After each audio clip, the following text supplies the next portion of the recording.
Okay, good afternoon, members of council, members of our management team. We have 10 attendees that have logged on via electronic media. Just like to call this meeting to order. And it is February 6th. Got my glasses on here, 12:13 p.m. And I'll go into item number 2, land acknowledgement. We respectfully acknowledge the town of Stephenville as the ancestral homeland of different populations of Indigenous people. We also acknowledge with respect the rich histories and cultures of the Beothuk, the Mi'kmaq, the Innu, and the Inuit of the province of Newfoundland and Labrador. A little bit of history, I guess, on if anybody here has been to Red Indian Lake. There's an outcrop on Red Indian Lake that the scouts of the Beothuk used to be on the lookout for the migration of the caribou coming off of the Star Lake high plateaus. And they would spot them. And then they would do their smoke fires to give warning to the Beothuk that were in their birch bark canoes that the caribou were coming. And that was part of their strategy. Born games. Anyways, item number 3, approval of the agenda. I would ask a member of council that we approve the agenda as circulated. So second. Moved by Councillor Darren Roberts, second by Councillor Myra White. All in favor? Aye. Carried. I'd just like to also recognize that Deputy Mayor Susan Fallow was unable to make it due to a previous commitment. So we will note that in the minutes. Item number 4, approval of minutes. Number 1, be it resolved to approve our public meeting of council minutes dated January 23rd, 2025. As circulated by our town clerk. I would ask a member of council to move. Moved by Councillor Maurice Hines, second. Second. Second, Councillor Darren Roberts. All in favor? Aye. Carried. And we have just been joined by Councillor Laura Aylward. Councillor Aylward, can you hear us? We're online now? Yes, we are. Yes, I can hear you now. I have the agenda. Thank you. Okay, we're into item number 4. We did have 5 for approving all items up to this point. So we're at item number 4, 4.2. Be it resolved to approve special public meeting of council minutes dated January 31st, 2025. I'm going to ask a member of council. We move. Move Councillor Myra White, seconder. Second, Councillor Tom O'Brien. All in favor? Aye. Aye. Aye. Okay, motion carried. This special meeting was to do some readjustment on some of the numbers regarding our municipal capital works in order for it to fit the department's criteria. Yeah. And we had a deadline we had to meet, so. And they do change a lot of things from time to time. We have to do a little bit of corrections. Okay, for the approval of the minutes, are there any matters arising from 4.1 or 4.2? I hear no matters are being raised. Okay, proclamations and delegations. We did have a proclamation to for February, which is violence prevention, stand up against violence. We did have a really good turnout from the John Howard Society, CYN, and a good delegation here. That was on Tuesday. So as we well know, violence is not acceptable in any form. But there are people that are more prone to violence than others, and it has to be recognized. And that's why good citizens, good communities will stand up for those who need support. And the pictures of that and the declaration we published on our website as well as other social media. I seen that. Great job. There's no excuse for violence, none whatsoever. None. Okay, item number 7, we have a short agenda today. So I'm going to turn it over to our Chair of Finance, Councillor Myra White, 7.1. Thank you, Mayor. 7.1 Finance Committee. Expense checks. Be it resolved to pay expense checks for the month of January 2025 in the amount of $373,740.48. I so moved. Moved by Councilor Myra White, seconder. Second. Second, Councilor Darren Roberts, all in favor? Aye. Carried. Item number 2, accounts payable. Be it resolved to approve accounts payable for February the 6th, 2025 in the amount of $392,644.06. I so move. Moved by Councilor Myra White, seconder. Second. Second, Councilor Darren Roberts. I just want to say that in one of those categories, it was one of the repayments on the contractor for Russell Heights. That's over $100,000 out of that 300. So that's a sizable amount. And January, February, March tends to be a heavy month for us with snow clearing and so forth. So all in favor? Aye. Item number 3, approval to host M&L Fall Regional Meeting. Be it resolved that the town of Stephenville hosts municipalities Newfoundland and Labrador Fall Regional Meetings in September 2025 with anticipated cost of $1,000. I so move. Moved by Councilor Myra White, seconder. Second. Second, Councilor Darren Roberts. I just want to say to M&L for anybody listening in, the municipalities Newfoundland and Labrador, it's representatives from councils, regional councils from Western that will converge into Stephenville, stay in our hotels, maybe do some shopping on our main street and spend a little bit of money. All in favor? Aye. Is there any late items? Okay, well, that's the all the items for today. Okay. And I'm wondering, Councilor Aylward, if we could turn over the chair to Councilor Maurice Hines. Sure, For reading. yes. Yeah, five. Sure, Okay, go ahead. Miss- Yeah, Maurice. Here, Laura. Okay, there's 7.2, Planning and Development Committee.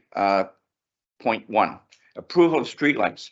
Be it resolved that the town install 7 streetlights commencing at Carolina Avenue onto Utah Drive. I so move. Moved by Councilor Maurice Hines, seconder. Second. Second, Councilor Myra White. I think just comment, anyone who's familiar with that area know it's fairly dark.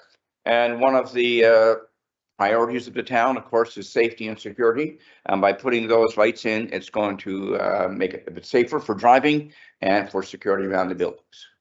Just wanted to point out also there are inquiries from other parties throughout town in areas which are deemed to be dark by pedestrians. And we're looking at each and every one of those to determine what the best path to follow is. In some cases, it might just be small fill-ins. There's also different designing of lights now that give a different cast to the ground below. In the past, there was a lot of light pollution in the types of lights they used to. I think they were nickel halide types, and they used to scatter the light all over. So now it's a very cast down type of light. And Light and Power has a number of different varieties that they use given the area and the idea of avoiding light pollution, but making sure it's lit well for pedestrians. So, we have a number of inquiries. We will address those in due course over the course of the next number of months. Okay. Okay, all in favor? Aye. Aye. Carried. Okay, is there anything late for planning? No, not that I know of. Okay. Okay, so we're moving right along. Item number 8, bylaws, regulations, and policies, nothing in place today.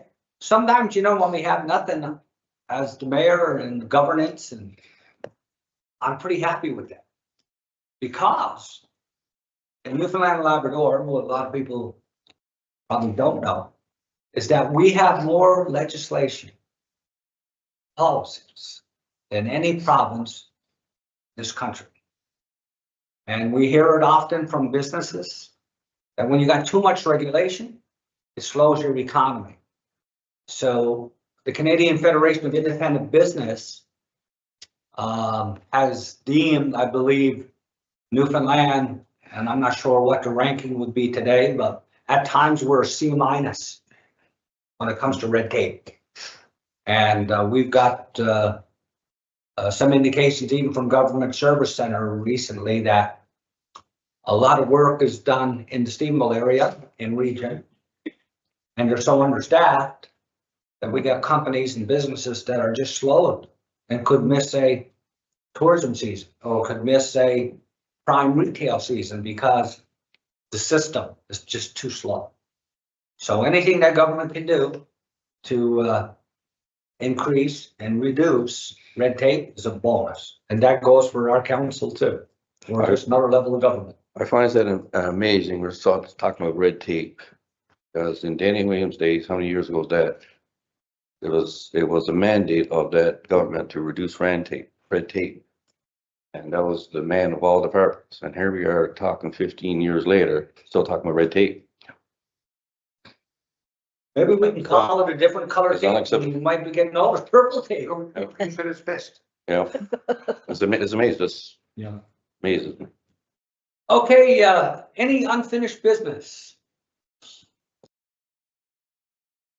No, okay, so for new business, I have one, actually I've got two, and then I'll open up the floor to any counselors.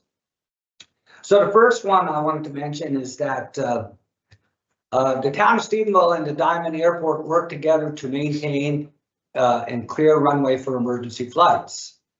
The Stephenville Diamond Airport has requested assistance from the town to clear the snow wind roll on its runway due to the temporary failure of 2 snow blowers at the airport. This posed a potential safety risk, particularly for emergency landings such as air ambulance operations, which is critical for the region as they operate 24/7. Recognizing the importance of keeping the runway open for these critical services, town staff will provide the necessary equipment and support to ensure the runway remains clear and operational.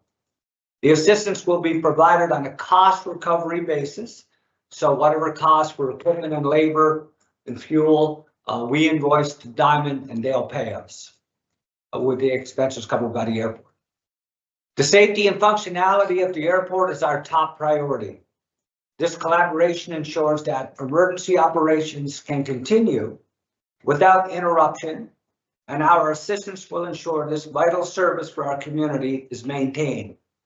Stephenville Diamond Airport has the necessary parts on order and hopes to have its equipment operational again in the coming weeks.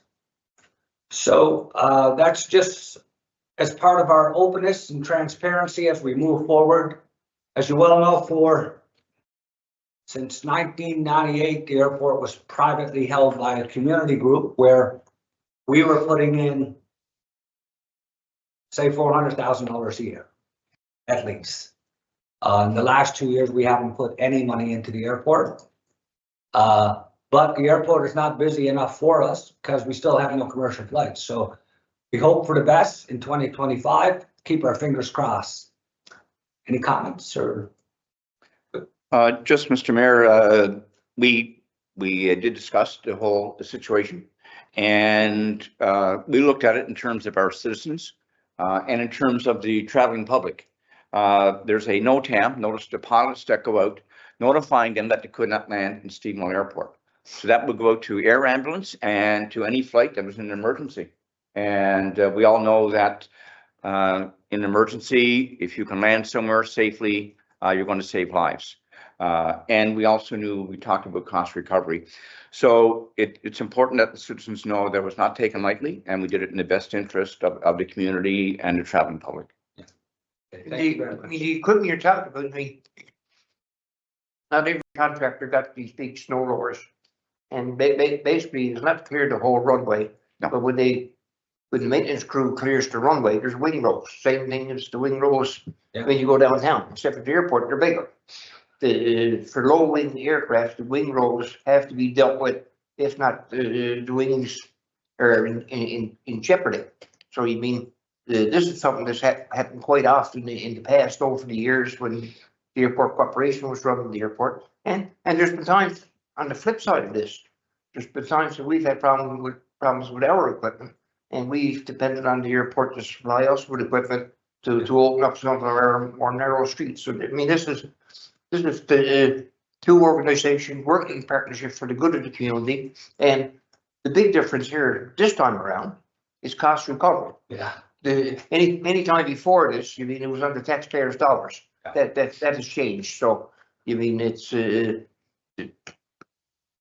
I had a number of calls and I asked people, I said, what would you have us to do? Nothing? And then the next call comes as, your ambulance call. You know, I mean, could be anybody. You mean, it could be you yourself. Yeah. So, I mean, anything we can do to assist to keep the airport open, especially for your ambulance, I think we're doing the responsible thing. And, it's not costing us anything because it's cost recovery. So, And you know, this airport, actually, there's a famous novel. It's called Faith is the Hunter. Yes. And it was written by Ernest Gann, Gann. And there's a chapter 16 is called Whole. And it's written by the aviation author. And it was recognized that over the 25 years at the U.S. Air Force Base and the airport operated, that if it wasn't for Stephenville Airport, because whenever big low pressure systems would come in, most major airports around the northeastern seaboard, Atlantic Canada, were contaminated with freezing rain, fog, and the only bare and dry 10,000-foot runway was in Stephenville. And because of the weather anomaly, there was a hole that we would be all in the center of the low pressure system. We were like in the vortex. And it is said in that chapter that if it wasn't for Stephenville Airport over all those years, they estimated there would have been an additional 25 or 26 commercial air crashes. That hole is called the Anticosta Island shadow effect. Storms come down, hit Anticosta Island, split, and the shadow of Anticosta Island sets over Stephenville. So how for information today? Very good. you can rest assured when the US military decided to build base, where we're located, they had a lot of research and a lot of data. Yeah. And stuff go into weather patterns and all that stuff. So the Anticosta Anticosta Island shadow effect. Anticosta element, I'm sure, would have been worked into it way back then. Oh, big time. The other one I wanted to mention is that very proud week, I guess, for Stephenville in reference to curling prowess. We have two champions from our Caribou Curling Club here in Stephenville, Ryan and Sarah Lambswood, their parents, Dr. Scott Lambswood and Sherry Lambswood. And they are now provincial champions and going to the Briar. I believe it's the Montana recognized sponsorship on that Briar, but to look that we have this small curling rink, and it is small compared to some places, but to have champions, provincial champions, and have two siblings, a brother and a sister, to win on the same day, you know, within, I think, 45 minutes of each other. And now be going to represent Newfoundland as champions. So a very proud moment, and I'd like to wish them the best. Obviously, they're very good. And Yes. but we need to be behind them as a community. And it's a very proud week for Stephenville. On the curling club, just an update that we have received one of the pieces of equipment that the town is supporting the curling club with, renewal of the plant there. The other piece is due in April, I think it is, Matt.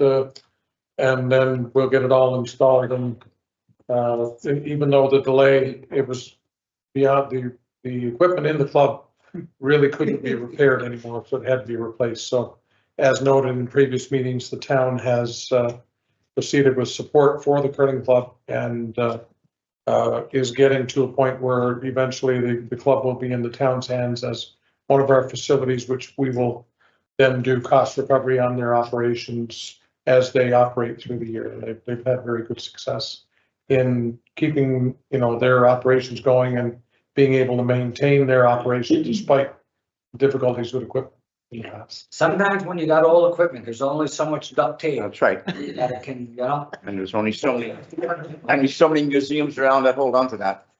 Just, I guess, another nice point, the Royal Canadian Legion hosted the accessibility, I guess, conference about a year ago, I guess, Kansas. And we made application to the federal government under the New Horizons for Seniors. And we received a notification that we will have a check coming to us for $24,000 to enhance the accessibility to Royal Canadian Legion. Excellent. Really Good good. job. The other one I want to mention too, a little step up for Atlas Salt receiving a COA and federal funding yesterday. I believe the announcement was yesterday. Atlas Salt is a major project. That salt product is 96% pure, allowing the return on the investment for the capital going into it a little bit better. It doesn't, and it's designed for road salt. It's got adjacency of transshipment from Turf Point, which is one of the greatest natural harbors in the world, deep water in St. George's, adjacent to the great town of St. George's, so really good for them. But anytime a project like Atlas Salt or Phoenix on the peninsula, anything that happens in the southwest corner of Newfoundland benefits this town. We're a regional center with training facilities, educational facilities, hospital services, port facilities, airport. So the more that starts to happen, that will really benefit us economically. And I got to say, it's great news. I'm hoping for more announcements to come from World Energy and others, but it's going to be nice to see shovels in the ground in St. George's. Okay, anything else for new business? Just one, which you might want to, know, Mayor, as you were in attendance, was the joint council, meeting this past weekend. Just that there were Steeple Crossing, Portabask and yourselves. Others were not in attendance, but we're hoping that the next meeting we have, there will be a lot more involvement from outlying communities, and we will support them with a video link. Portabask is going to be the host of the next one sometime in May, and well attended. It's obviously something that we can use as an additional voice for the communities in the Southwest Coast. And so it was good in getting those insights from various parties. I mean, the joint council worked very, very well when they existed back a number of years ago. And it was very well attended each time. The meetings were moved around to different communities out in Islandworth to be, instead of everyone had to travel to the same location all the time. I mean, it was during that period that, because there was a policy or regulation, whatever you want to call it, in place where you had to be a council in order to be a member of the Southwest Coast Joint Council. We changed that at the time. Local service districts were also allowed to join as members, which I mean, and that was done under the belief and the reality of the fact that there's strength in numbers. When you have Stephenville trying to lobby the provincial government or the federal government for something, you got people, you got 68, 69, 107,000 people. Well, I mean, you start adding numbers to that, you get a little bit of a bigger bang for your buck, so to speak. So we allowed the local service districts to join, which and a lot of them did. So it goes back to the old saying, to strengthen numbers. So all of a sudden, instead of Stephenville, 7,000 people lobbying another level of government for something, all of a sudden now you got 15,000 or 20,000 or 20,000 plus lobbying for the same thing. It brings more attention to the issue at hand. Yeah. And we had a really good meeting, and you mentioned Utah and all the municipalities and LSDs, you're talking, 35,000 people and maybe upwards to 20 community leaders. And we come together and we prioritize the needs of the region. So I know once COVID came, it kind of went away and they couldn't meet for a while, and now it's being revived, and the timing is good. Because I know one big file they had worked on was looking at upgrading the road, from the TCH going through Buckins down through Bergia, which is right now just a gravel road. And if we come together with all the industries that potentially will be starting up in Stephenville, the region, from Port aux Basques to Cape St. George and the region, that would actually allow us to maybe champion it as a sector to say, this is good for Newfoundland and Labrador. So if you look at this province, finished to drive in 65 was when we completed the Trans-Canada Highway, a long time ago, 1965. Since then, they might have put in a little bit of double highway, a couple of new routes on the Avalon. But we lost a railroad in 1988. We have not seen a significant road network upgrade in the province. We've seen it in Labrador with the Trans-Labrador Highway. But maybe it's time for the Southwest Council, and actually I mentioned to the chair, Mayor, Councillor Peter Fenwick, that I'd like to have it on the agenda, that we would now start lobbying the provincial government transportation to look at the engineering, design, planning to upgrade that road, because as a background tractor trailer driver, Councillor O'Brien, and business owner, the amount of savings that it would mean coming through Port aux Basques to go through the Buckins Road, to hit St. John's, the savings on carbon output alone would be enormous. So let's hope that the committee will come together and see it as a priority today, like it was 3 or 4 years ago. And let's get into St. John's and let's see if we can get some action. It was certainly meet the criteria for going green. Certainly would, yeah. Okay. On that note, everybody good? Ready to go, Tom? I'm looking for Have a somebody shine. to adjourn this public meeting. So moved. Moved by Councillor Tom O'Brien. Second, Councillor Laura Elbert via Zoom. Yeah, second. All in favor? Aye. I want to thank the 10 attendees for logging on to one of the greatest towns in the province of Newfoundland and Labrador, town of Stephenville. So we're gonna move into